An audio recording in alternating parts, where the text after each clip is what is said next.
We're starting again to exercise 10.1.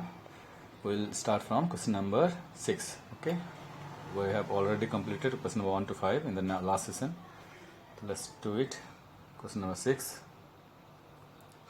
इसमें आप देखेंगे cost of A shirt is given, ये कितना रुपया है 326.50 रुपीज़, ठीक है, एंड ट्राउजर इज 780.60 रुपीज़, ठीक है।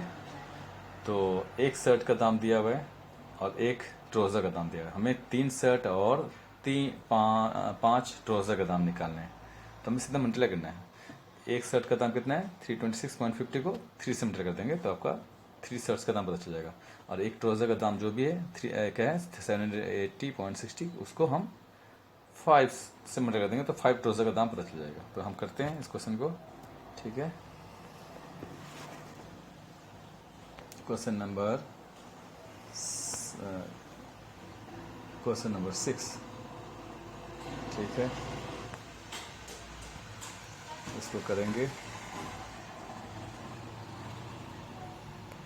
The cost of one shirt is equal to 326.50, ठीक है, इतना रुपया है। इसको थोड़ा सा ठीक करें,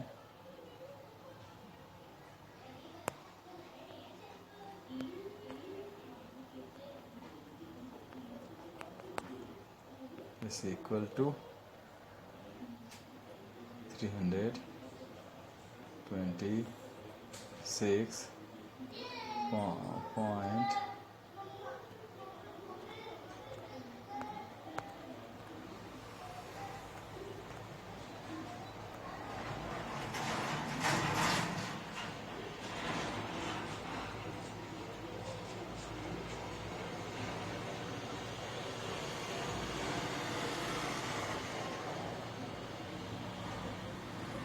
50. Enter.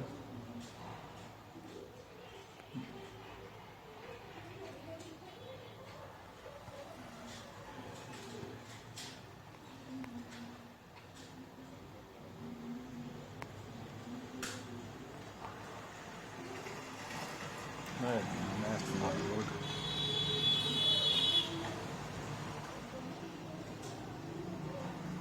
Therefore,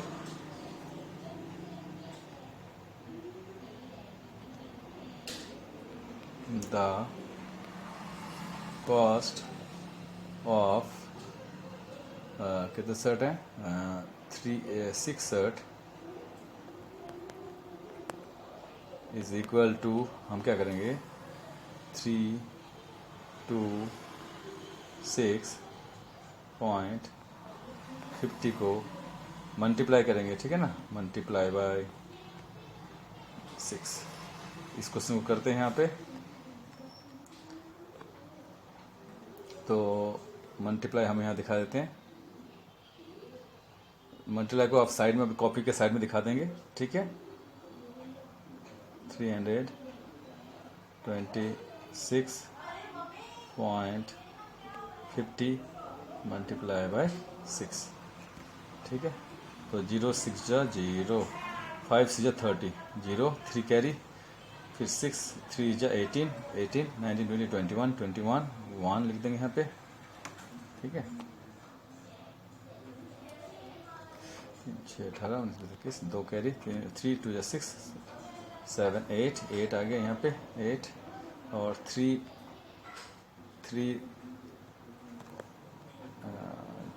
ये 3 शर्ट, हाँ अच्छा रुको बेटा रुको, गलती हो जाती है।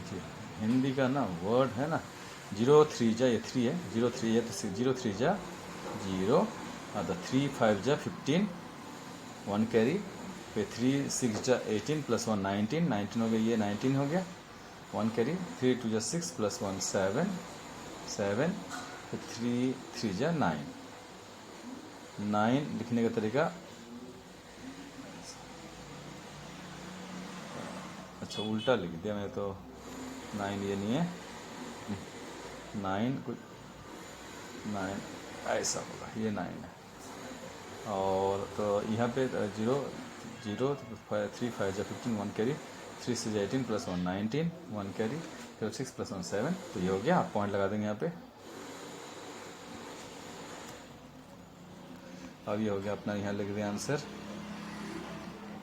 979.50 रुपीज़। ठीक है, ये आंसर आ गया। उसके बाद आगे चलते हैं।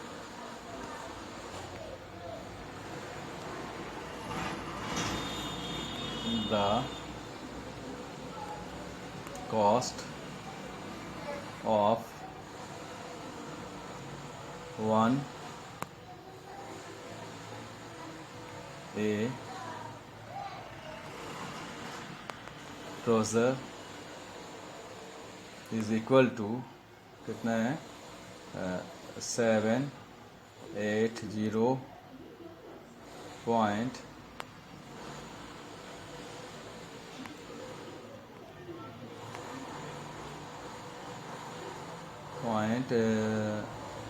60। ठीक है, रुपीज़। Therefore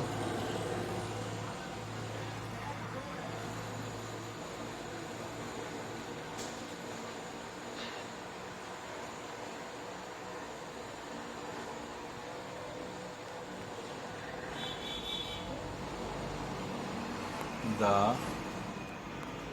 cost of कितने ट्राउज़र हैं 5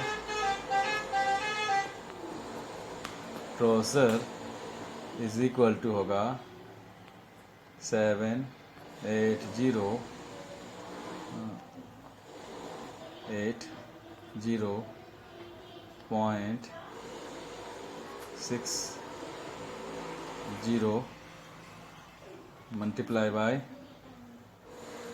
5 रुपीज़ में आंसर आ जाएगा। इसको करते हैं यहाँ पे मल्टीप्लाई। ठीक है, यहाँ मल्टीप्लाई कर लेते हैं।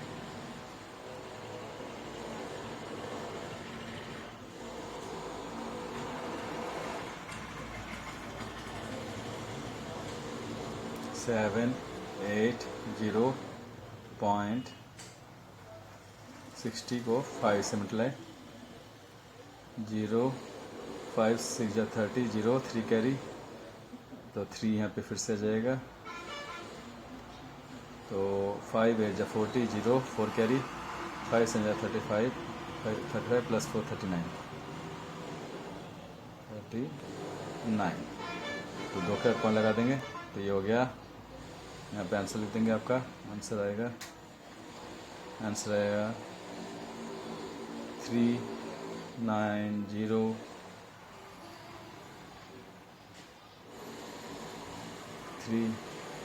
रुपीज़। 00 रुपीज़ का तो कोई मतलब नहीं है।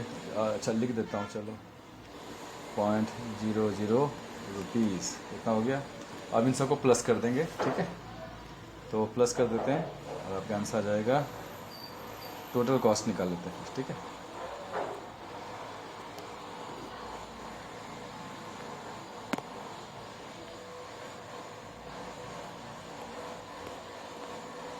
Total cost of 3 shirt and 5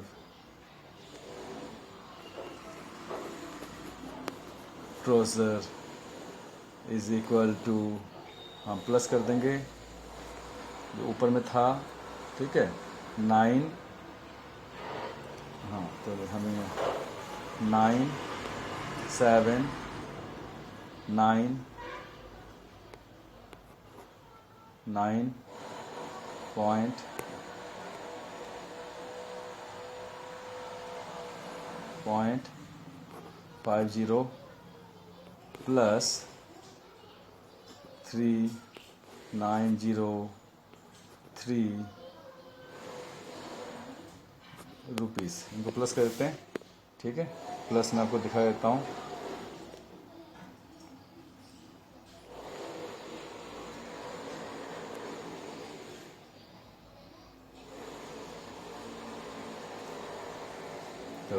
93979.50 में प्लस कर देंगे 00 रुपीज़ पॉइंट तो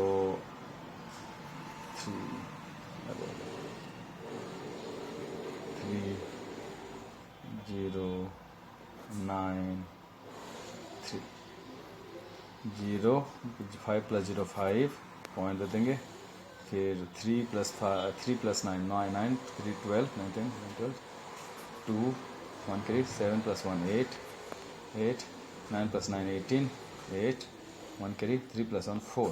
तो ये इतना रुपये हो गया, तो यहाँ पे आंसर लिख देंगे 4882.50 रुपीज़। ठीक है, इस तरह से करना है, ध्यान से करना है, क्योंकि ये अल्फ़ाबेट्स याद करने पड़ेंगे, हिंदी में है, तो उसके बाद ये समझ में आ जाएगा। ठीक है, इस तरह से करना है। नेक्स्ट क्वेश्चन में चलते हैं।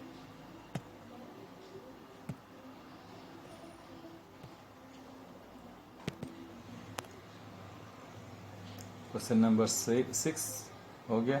7 a fruit merchant went to the fruit market carrying 35,916 rupees. इतना रुपया लेके जा रहा है, 35,916 रुपीज़ के पर्स में है। ही परचेज एप्पल, उसने एप्पल खरीदा 12,763.30 रुपीज़ का, एंड ग्रेप्स खरीदा 13,243.30 रुपीज़ का, एंड बनाना फॉर 947 रुपीज़ का खरीदा। तो इन तीनों को आपको प्लस करना पड़ेगा, इन तीनों को हम प्लस कर देंगे। ठीक है, और फिर टोटल रुपीज़ कितना है, 35,000 में से इसको माइनस करना पड़ेगा। ठीक है, पर्स में जितना रुपया था तो उसमें से तो माइनस है, खरीदने से पैसा देना पड़ता है, तो पैसा कम हो रहा है पर्स में से, तो इन तीनों को प्लस करके माइनस कर देंगे, तो हमारा आंसर आ जाएगा। ठीक है, इस तरह से करेंगे इस बार इस क्वेश्चन को। तो इस क्वेश्चन को करते हैं।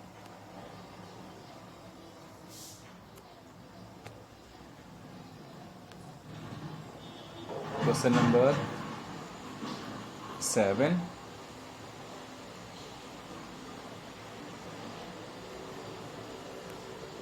total cost of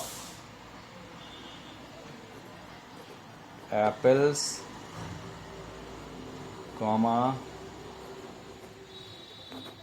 grapes and bananas, ठीक है, is equal to प्लस कर देंगे इन सबको 12,763.30 प्लस 12,763.30 प्लस 13,243.30 प्लस 947 रुपीज़ में आंसर आ जाएगा। तो इनको प्लस करते हैं और काम ख़त्म करते हैं। यहाँ प्लस कर देंगे साइड में, आप साइड में प्लस करके दिखा देंगे। ठीक है, साइड में, कॉपी के साइड में, जैसे मैं यहाँ साइड में प्लस कर रहा हूँ 1 2 अच्छा बिल्कुल 1 2 7 63.30 फिर 1 3 2 4 3.30 फिर इसके बाद 947.00 रुपीज़ पैसा, तो 947.00 पैसा। अब इनको प्लस करते हैं, प्लस करेंगे 0 3 3 6 4 10 13 3 तक 1 6 6 10 14 15 5 1 7 9 18 19 9 1 3 4 6 2। तो ये रुपीज़ हो गया हमारा, रुपीज़ में आंसर है। इसको लिखते हैं यहाँ पे 0.60, तो यहाँ पे हम लिख देंगे टोटल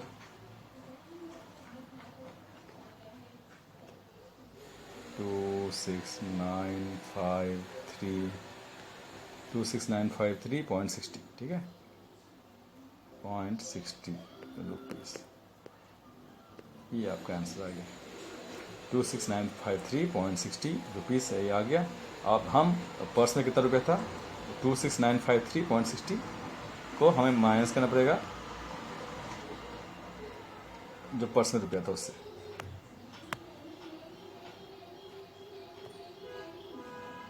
तो amount remaining with him is equal to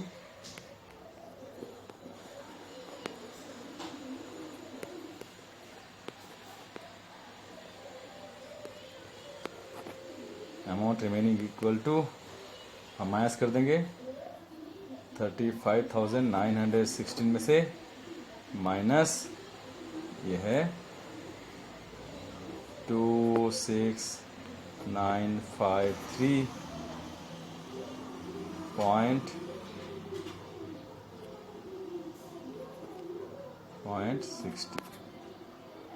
ठीक है, इसको थोड़ा सही से लिख देता हूँ, माइनस 26953.60 रुपीज़ में आंसर आएगा। इसको करते हैं तो माइनस करके दिखा देते हैं यहाँ पे। तो ठीक है, इसको नीचे कर देते हैं। तो 35,916 में से माइनस करेंगे 0.00, तो ये हो गया 26,953.60 माइनस करेंगे 0, फिर कैरी लेंगे यहाँ पे, तो 6 को काट के 5 कर देंगे। ठीक है, इसको वन दे देंगे 10 में से 6 गया 4, उसके बाद 5 में से 3 गया 2, फिर 1 में से 5 नहीं जाएगा तो 9 से कैरी लेंगे, 9 नहीं देगा कैरी क्योंकि 9 से 9 माइनस फिर नहीं होगा, 5 भी नहीं देगा, 3 से लेंगे कैरी, 3 को काट के 2 कर देंगे, इसको 1 दे देंगे, 15 हो गया, 15 को काट के 14 कर देंगे, इसको 1 देंगे, ये 19 हो गया, 19 को काट के 18 कर देंगे। ठीक है, इसको 1 दे देंगे, 11 हो गया, तो 11 में से 5 गया 6, 18 में से 9 गया 9, 14 में से 6 गया 8।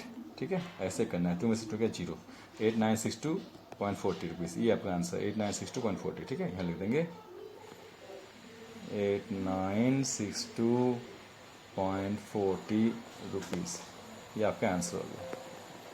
ठीक है, इस तरह से हमें करना है इस क्वेश्चन को। ओके, तो माइनस प्लस ये जो भी है आपको साइड में दिखाना पड़ेगा। ठीक है, इस तरह से दिखाना है और आंसर को इधर भी आंसर भी लिखना है। ठीक है, इस तरह से लिख देंगे आंसर और काम खत्म।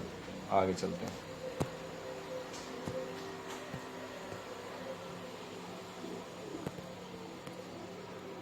क्वेश्चन नंबर 8 में आते हैं। Meera had 20,974.80 rupees with her. Meera के पास इतना रुपया है, 20,000 प्लस है। सी इन्वेस्टेड 10,544.40, उन्होंने इतना रुपया इन्वेस्ट कर दिया, कहीं लगा दिया, जैसे शेयर मार्केट में लगाते हैं और भी कहीं जगह में लगाते हैं। ठीक है, इन्वेस्ट कर दिया किसी कंपनी में, एंड बैलेंस अमाउंट को क्या किया, उसने डिस्ट्रीब्यूट कर दिया, उन्हें दोनों बच्चों में दे दिया, दोनों बच्चों में बांट दिया। तो इस काम को यानी बांट दिया मतलब डिवाइड कर दिया जो बचे हुए रुपये थे। तो हम ये काम को करते हैं, कितना बच्चों को कितना मिला हमें पता करना है। तो पहले तो हमें जितना इन्वेस्ट किया वो रुपया तो किसी कंपनी को दिया, तो माइनस कर देंगे 20,000 में से, फिर हम जो बचेगा उसको डिवाइड करेंगे दोनों बच्चों में। तो करते हैं इस क्वेश्चन को।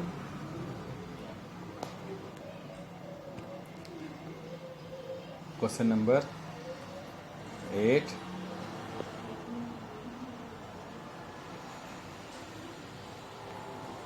रिमेनिंग अमाउंट आफ्टर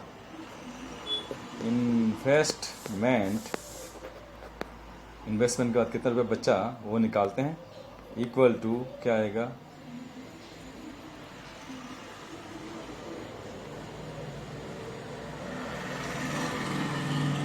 नहीं लिख देते हैं, इक्वल टू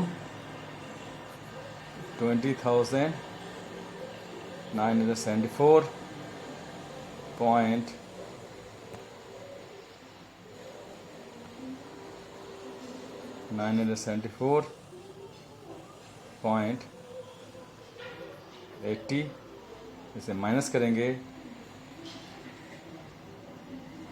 10,544 पॉइंट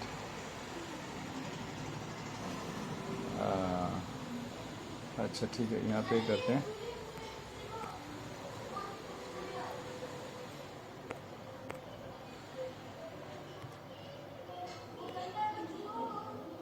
तो यहाँ नीचे लिख देते हैं क्योंकि यहाँ पे जगह नहीं है। इक्वल टू 0.40 हमारा रुपीज़ में आंसर जाएगा। इसका यहाँ पे आंसर लिख देंगे। तो करते हैं इस क्वेश्चन को, माइनस करते हैं, कितना बचा 20,974.80 में से 10,544.40 को माइनस करेंगे। तो 0 8 में से 4 गया 4, फिर 4 में से 4 गया 0, 7 में से 4 गया 3, 9 में से 9 में से 5 माइनस होगा तो इट इज़ 4, 0 में से 0 0, 2 में से 1 गया 1। तो 10,430 रुपीज़ 40 पैसा ये बच गया। यहाँ लिख देंगे 10,000, यहाँ पे आंसर लिख देंगे 10,400 क्या था 430.40, 10,430.40 रुपीज़ ये बचा। ठीक है, अब इसको इस रुपये को हमें 2 बच्चों में बांटना है। We have to distribute this amount. ठीक है ना, तो बांटते हैं। तो इस काम को करते हैं यहाँ पे।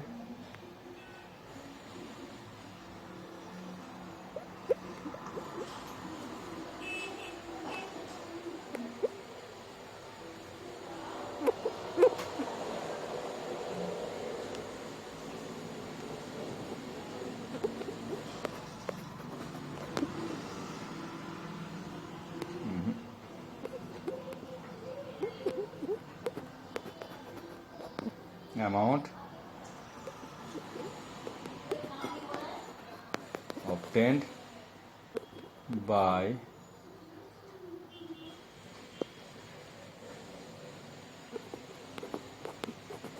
both children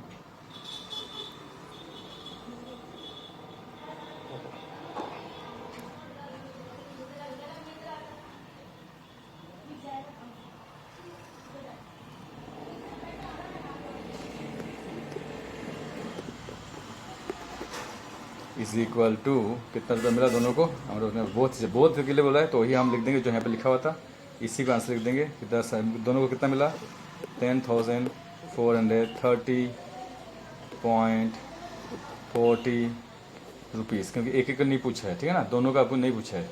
ठीक, इस तरह से हमें करना है। इसको फिर डिवाइड करना पड़ेगा, डिवाइड बाय 2। तो दोनों को कितना मिला, दोनों में से हर एक को कितना कितना मिला पता चल जाएगा। तो यहाँ पे आंसर लेके आते हैं। तो यहाँ पे हम आंसर लिख देंगे, पहले डिवाइड करते हैं यहाँ पे। तो दोनों को कितना कितना मिला, तो इसी को डिवाइड करते हैं। यहाँ पे डिवाइड करेंगे 2 से, तो हर एक बच्चों को कितना मिला पता चलेगा।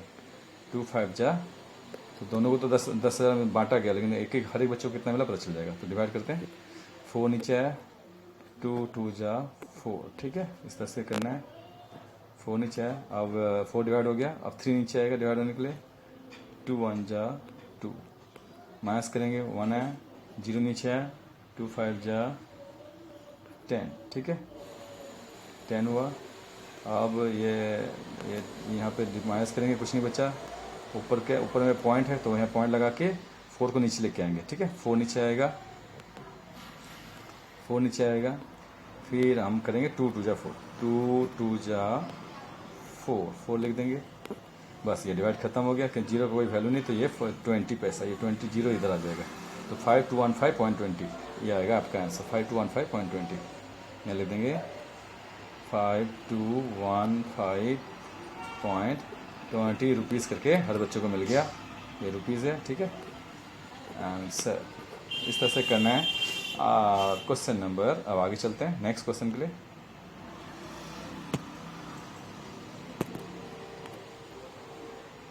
क्वेश्चन नंबर 9th में देखो, cost of one cyclist, cost of, यहाँ पे इसको मिटा देते हैं। Cost of one cyclist 1,075 rupees 50 पैसा। ठीक है ना, एक साइकिल का दाम है 1,075 रुपीज़ 50 पैसा। तो 52 साइकिल्स का दाम कितने होंगे, तो आपको इन दोनों को मल्टीप्लाई करना है। तो मल्टीप्लाई करेंगे आप, ये आपके लिए होमवर्क में दे रहा हूँ, या आप होमवर्क करेंगे। ठीक है, इसको मल्टीप्लाई करना है दोनों को, तो ये आपका होमवर्क रहेगा। उसके बाद ऐड करना है, इन तीनों को ऐड करना है। तो ऐड करने का तरीका आपको पता ही है, एक के नीचे तीनों को नीचे लिख के प्लस कर देंगे, एक के नीचे एक डेसिमल प्लेस, वंस प्लेस के नीचे वंस प्लेस, ठीक है, प्लेस वैल्यू के हिसाब से लिखना पड़ेगा। पॉइंट के नीचे पॉइंट आना चाहिए, जैसे .75 के नीचे .60 को लिखना पड़ेगा, .42 को लिखना पड़ेगा। फिर इस तरह से सजाना है, ठीक है ना, प्लेस वैल्यू के हिसाब से सजाना है, फिर प्लस कर देंगे। तो ये काम भी मैं आपको दे रहा हूँ होमवर्क में, ठीक है, इसको करेंगे इतना आप। इसके बाद नेक्स्ट एक्सरसाइज हम कल करेंगे, आज इतना ही। इसको इन दोनों को होमवर्क में कर लेंगे आप।